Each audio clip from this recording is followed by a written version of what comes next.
네, 자, 유일한 경제TV, 유TV입니다. 국민연금 지킴이, 유TV. 오늘은, 좀 소심하면서도, 솔직하면서도, 좀 뭐랄까요. 좀 제 나름대로 또 이렇게 고민을 좀 해서 제안을 드려볼까 합니다. 국민연금 지킴이로 자처하면서 유TV가 그간의 자본시장을 둘러싼, 법과 제도, 상법, 자본시장법, 거래소, 그 규정, 이런 것들이 잘 좀 정비돼야 된다. 어떻게? 국민연금을 비롯한 일반 주주와 지배주주의 그 재산이 공정하게 보호받을 수 있도록 상법, 자본시장법, 상속증여세법 이런 것들이 다 이렇게 정비돼야 된다. 지금 동학개미운동이 이렇게 뜨거울 때 혹이다, 혹이. 이런 말씀을 드렸어요. 이사들이, 상장사의 경영진들이 그런 어떤 그 법의 정비와 더불어서 무언가 주주들의 그 재산권을 최대한 그 배려하고 보호하는 그런 식으로 경영을 하고 의사결정을 내려야 된다. 이런 말씀을 드렸습니다. 그러면서 합병이라든가 자진상폐라든가 분할, 지주회사 전환, 공개매수 등등에 있어서 이해관계가 상충되는, 그죠? 그런 그 중요한 그 자본거래에 있어서는 특히 한국과 같이 지배주주가 소유와 경영을 동시에 하는 이런 아주 전 세계적으로 독특한 커퍼레이트 거버넌스를 가지고 있는 만큼 더욱더 이사들이 그런 중요한 거래에 있어서는 역할을 다해야 된다. 그래서 이사는 회사의 계좌뿐만 아니라 회사의 지배주주의 계좌뿐만 아니라 회사의 일반 주주의 계좌도 보호하는 데 만전을 기하는 쪽으로 제도가 바뀌어야 되고 생각이, 사고가, 철학이 바뀌어야 된다. 이런 말씀을 제가 계속 드렸습니다. 오늘 이 시간에는 그런 그 국민연금을 둘러싼 그 어떤 그 법과 제도 뿐만 아니라 국민연금 스스로 본인들의 그 재산을 지키기 위해서 나서야 된다. 국민연금의 임직원들이, 공단과 국민연금 기금본부의 임직원들이 스스로 먼저 나서야 된다. 는 말씀을 제가 드리고 싶어요. 국민연금 보험료는 국민연금 온 우리나라 국민들이 노후를 대비하기 위해서 보험료 낸 거 아니겠습니까? 내 월급에 9%, 회사가 또 9% 태워서 이렇게 지금 보험료 낸 거잖아요. 이게 모여가지고 지금 이게 700조를 넘어선 건데 앞으로 많이 불어날 건데 국민연금의 보호는 범국가적인 과제고 모든 국민들이 관심을 가져야 할 사안이지만 특히 무엇보다도 이것의 관리, 국민연금 기금의 아주 운용과 관리를 책임지고 있는 법으로 그 의무와 권한을 부여받은 국민연금 스스로 먼저 해야 된다. 라는 말씀을 드리는 거죠. 그래서 국민연금 경영진들이 그 국민연금 기금을 지키고 보호하는 데 있어서 신의성실을 다하지 않으면 어떻게 돼? 이거 배임인 거예요, 배임. 자, 그래서 이제 이재용 삼성전자 부회장에 대해서 구속영장이 이제 기각됐어요. 그죠? 다시 좀 그 얘기를 짧게, 다 나온 얘기니까, 기본적 사실관계가 소명되었고, 검찰은 그간의 수사를 통해서 상당한 정도의 증거를 확보하였다고 본다라고 이제 그 원정숙 영장 전담 부장판사가 이렇게 판단을 내린 거예요. 그래서 구속까지는 이제 필요 없다 이렇게 한 건데 제가 볼 때는 삼성으로서 다행이고 이재용 부회장으로서 다행이죠. 그런데 이거는 제가 보면 코로나19의 어떤 영향이 크다. 상당히 이제 좀 유례없는 이런 어떤 그 경제적인 그 어떤 그 경기, 산업의 쇼크가 왔잖아요. 지금 전 세계적으로 한국도 마찬가지고. 그런데 우리나라를 대표하는 누구나 인정하듯이 그 삼성그룹의 핵심 경영진인 이재용 부회장이 계속 감옥에서 구속 상태로 있는 거는 글쎄요. 여론도 그렇고 그 법원도 그렇고 상당히 좀 부담을 가졌을 것 같아요. 이게 또 현실적인 논리다. 이렇게 볼 수 이거 인정해야 된다라고 보는 거죠. 네. 그리고 오랫동안 수사하면서 어느 정도 이제 증거 수집이 이루어졌다. 사실 뭐 아시잖아요. 뭐 그간의 그 삼성물산과 제일모직의 그 합병 과정에서 뭐 국민연금, 그다음에 최순실, 박근혜, 그다음에 이제 그 국민연금의 그 핵심 그 경영진들 당시 문영표, 그다음에 또 홍한선 본부장, 문영표 이사장 당시, 그다음에 홍한선 본부장, 뭐 이런 분들이 막 이렇게 연루가 되면서 뭐 부정한 청탁을 했고, 뭐 뇌물을 줬고, 그것 때문에 국민연금이 상당히 그 주가를 물산의 주가를 뭐 내리기 위해서 많이 좀 개입한 정황, 이런 것들은 좀 그간의 그 소송이라든가 과정에서 많이 좀 이렇게 노출이 됐습니다. 확인이 사실상 되었고, 그런 것도 좀 법원에서는 좀 감안을 한 것 같아요. 네.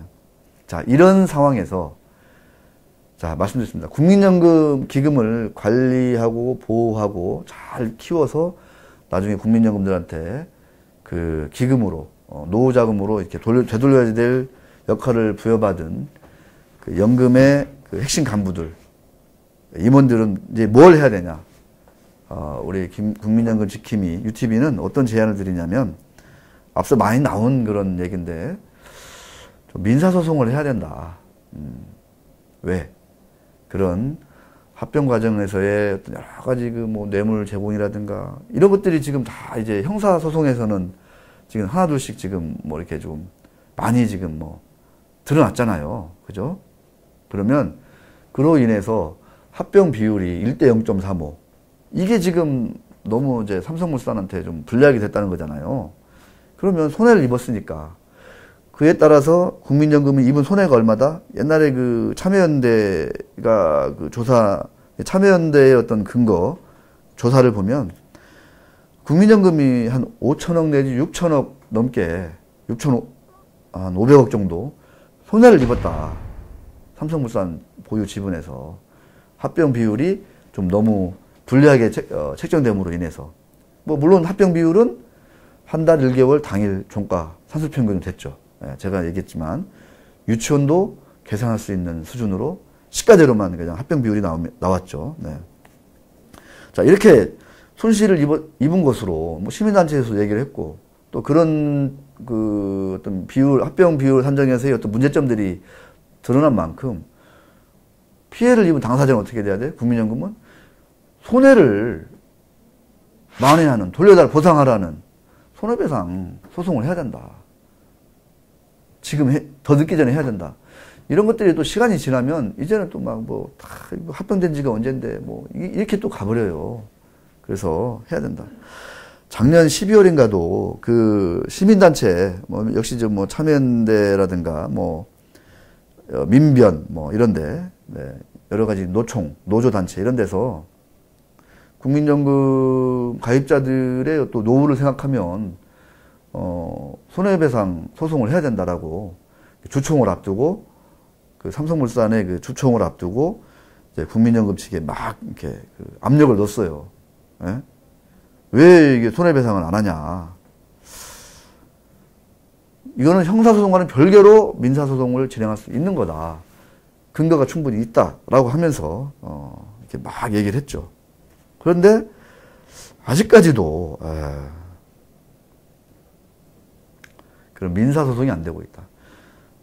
뭐 경영권 승계를 위해서 뭐 뇌물이 오갔고 뭐 부정한 청탁이 이루어졌고 뭐 국민연금이 그 이후에 뭔가 좀 이렇게 삼성물산 주식을 팔았다든가 뭐 이런 것들이 좀 많이 좀 노출이 됐는데 이것만 가지고도 손해배상 그 청구를 할 수 있는 뭐 근거가 되지 않느냐 뭐 이런 얘기들이 좀 많이 있었죠. 근데 아직까지도 국민연금 그 경영진 간부들 국민연금 기금을 지켜야 될 1차적인 책임 막중한 역할을 떠안은 국민연금에서는 아직까지 그런 움직임이 없어요. 모르겠습니다. 이 형사소송을 끝까지 한번 어떻게 되는지 지켜보고 나서 뭔가 판단을 해도 소송을 해도 늦지 않을 것 같다 이런 좀 생각을 하는 것 같은데 글쎄요 제가 볼 때는 조금 더 적극적으로 국민연금의 기금의 보호를 위해서 좀 나서야 되는 게 아니냐. 국민연금 지킴이 UTV의 그 유튜브로서 제가 감히 어떻게 보면은 제가 진짜 트리플 A형이거든요. 정말 소심한 사람인데 아주 소심하게 제가 말씀드립니다. 결국은 자본시장에서 일어나는 여러 가지 그 지배주주와 일반 주주 간의 어떤 그 이해상충이라든가 이런 것들의 해결은 결국은 소송을 통해서 민사적으로 푸는 게 풀 수밖에 없다. 그게 좀 과정이 더디고 오래 걸릴 수밖에 없지만 그걸 통해서 여러 가지 판례가 나오고 뭔가 내가 그 일반 주주들의 그 재산권을 지배주들이 부당하게 좀 가져갔다. 그럼 그걸 보고 사법부에서 안 돼. 이거는 돌려줘야 돼. 아니면 징별적 배상해야 돼. 200억 가져갔으면 500억 물어줘. 뭐 이렇게 이제 이런 이제 소송의 결과들이 나오면 이게 바로 어떤 그 시장의 어떤 운영, 시장이 돌아가는 이런 하나의 그 원칙을 시장 친화적으로 세우는 게 아니겠느냐라는 생각이 드는 거죠.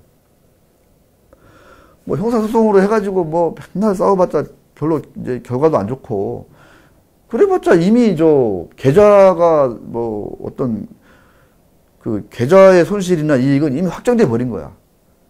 자, 그런 상태에서 어떻게 해야 돼요? 국민연금이 그 지금 5% 이상 가지고 있는 상장사가 200개라는데 왜 거기에 들고 있어? 경영권 행사하려고 들고 있는 거예요? 아니에요. 근본적으로는 투자 수익을 극대화해서 가입자들에게 오래오래 그 노후 자금을 주려고 하는 거 아니에요. 그죠? 그러려고 내가 보험료 내는 거고. 결국은 돈의 문제다. 어떻게 보면 야속하고 또 어떻게 보면 비정할 수도 있지만 money is everything이다. 결국은 손해를 봤으면 민사소송을 통해서 손해본 만큼 내가 부당하게 손해를 입었으면 그거를 돌려달라 할 수 있는 그런 소송 이런 것들이 제가 볼 때는 상당히 좀 필요하지 않냐. 이번에 그 이재용 부회장의 구속 기각을 보면서 제가 다시 한번 좀 이렇게 소심하게 든 생각입니다. 결국은 돈의 문제다. 어떻게 보면 이 자본시장의 코리아 디스카운트고 뭐 여러 가지 뭐 국민연금 보호 지킴이고 뭐 지배주주와 일반 주주의 이해 충돌이고 이 과정에서 우리나라에서 지금 뭐 아주 비일비재한 이런 그 쌍방대리를 막 고집하는 이런 모든 그 아주 낙후된 관행 이런 것들이 결국은 어떤 문제다? 돈의 문제다. 상속 증여, 이 세금, 이거에 관한 문제도 세금을 덜 내기 위해서 지금 뭐 대기업뿐만 아니라 중견기업들까지 어떻게 해요? SI 업체, 물류회사, 부동산 관리회사 막 그 아들 명의로 자녀들 명의로 싸게 몇 억짜리 만들어 가지고 거기다 몰아주고 다 뭐야? 세금 덜 내려고 하는 거잖아. 아끼려고. 응? 다 돈에 관한 문제다. 더 많이 가지려고 하는 거다. 더 많이 가지려고. 자, 그런데 부당하게 더 많이 가졌어? 이런 거 어떻게 해야 돼? 소송으로 가야 된다. 이런 소송에 있어서 사법부의 보다 전향적인 판결이라든가 이런 인식이 필요하다. 그런 인식을 가져오기 위해서는 또 이제 돌아가는 거죠, 결국은. 법과 제도가 조금은 시장 친화적으로 아주 상식적으로 바뀌어야 된다. 지금 이번 국회, 21대 국회를 바라보는 UTV의 어떤 그 기대와 걱정이다. 이런 거죠. 이게 다 맞물려 가고 있는 거다. 맞물려 가고 있는 거다.